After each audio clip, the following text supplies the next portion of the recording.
ओम शांति।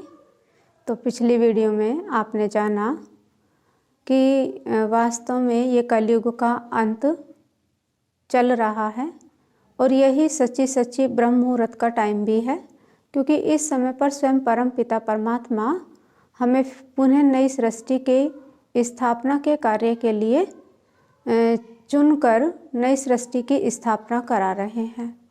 तो आज हम जानेंगे राजयोग के बारे में कि वास्तव में प्राचीन राजयोग क्या है और उसकी आधार और विधि क्या है।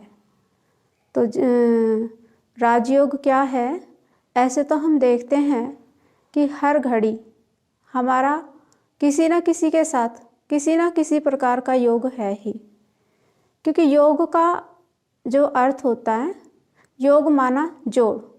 तो हम देखते हैं कि हम हर घड़ी किसी न किसी चीज़ से जुड़े हुए हैं, भौतिक सुख साधनों से, संबंधों से, वैभव वस्तुओं से, कर्म से। तो हर घड़ी हमारी बुद्धि कहीं ना कहीं लगी हुई है। लेकिन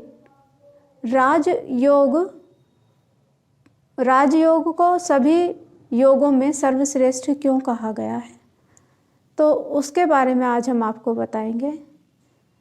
तो राजयोग के लिए सबसे पहले तो समानता का होना जरूरी है, क्योंकि आज हम देखते हैं कि इस सृष्टि पर अगर किसी व्यक्ति का कोई फ्रेंडशिप भी करते हैं तो कहाँ करते हैं, सोचते हैं कि हमारे लेवल का व्यक्ति हो, हमारे जैसा हो, तो वहीं फ्रेंडशिप करते हैं।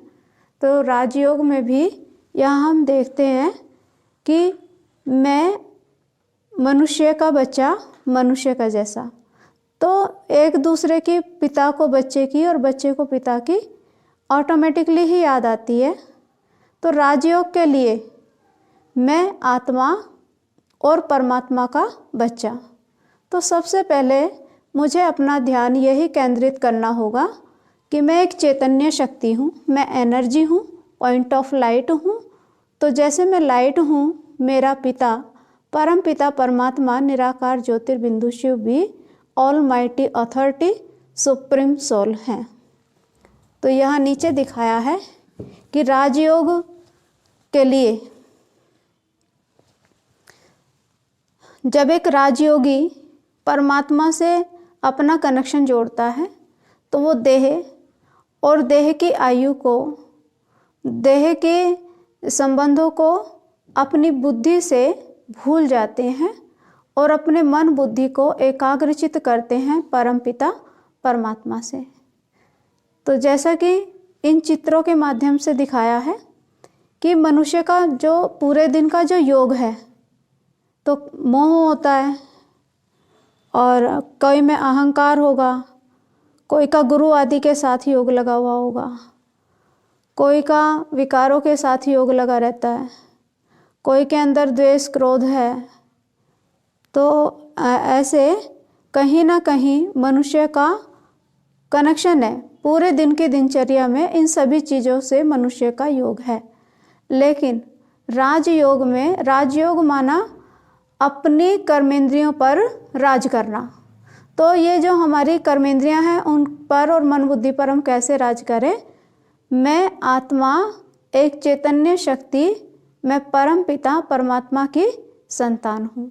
तो जब हम मेडिटेशन करते हैं, हम राजयोग करते हैं, तो बाकी सब चीज़ों से हम अपने आप को डिस्कनेक्ट कर लेते हैं। जैसे कि हम देखते हैं कि अगर हमें कोई अपना प्रोजेक्ट तैयार करना हो तो उस समय चाहे हमारे और दूसरे भी कई काम होते हैं, दैनिक दिनचर्या के भी होते हैं, कई लोगों से हमें मिलना जुलना भी होता है, कहीं फंक्शन में भी जाना होता है। लेकिन जिस समय हम अपने धंधा धोरी पर अपना प्रोजेक्ट तैयार कर रहे होते हैं तो उन सभी बातों को हम डिस्कनेक्ट कर देते हैं और अपने प्रोजेक्ट को तैयारी करने में अपने आप को बिल्कुल एकाग्रचित कर लेते हैं। तो ठीक वैसे ही जब हम राजयोग मेडिटेशन के लिए बैठते हैं तो हम देह को भूल जाते हैं और ये अंदर में चिंतन करते हैं मन में कि मैं एक चैतन्य शक्ति आत्मा हूँ और मैं परम पिता परमात्मा की संतान हूँ। और जब आपस में परमात्मा और आत्मा, सोल और सुप्रीम सोल का कनेक्शन जुड़ता है।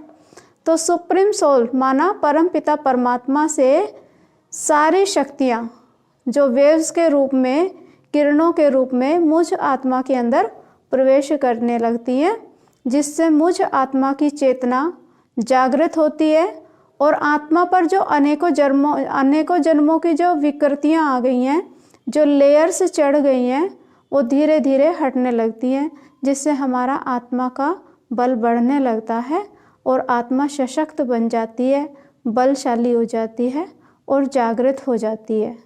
तो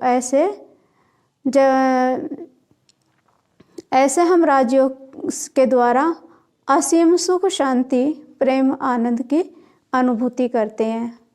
तो जैसा कि बताया जाता है ना कि अपना कनेक्शन हमें उस समय मात्र मैं आत्मा, परम पिता परमात्मा की संतान, तो वो पावर, वो करंट आत्मा में आता है और आत्मा सशक्त और जागृत अवस्था में हो जाती है, जिससे असीम सुख और आनंद की प्राप्ति होती है।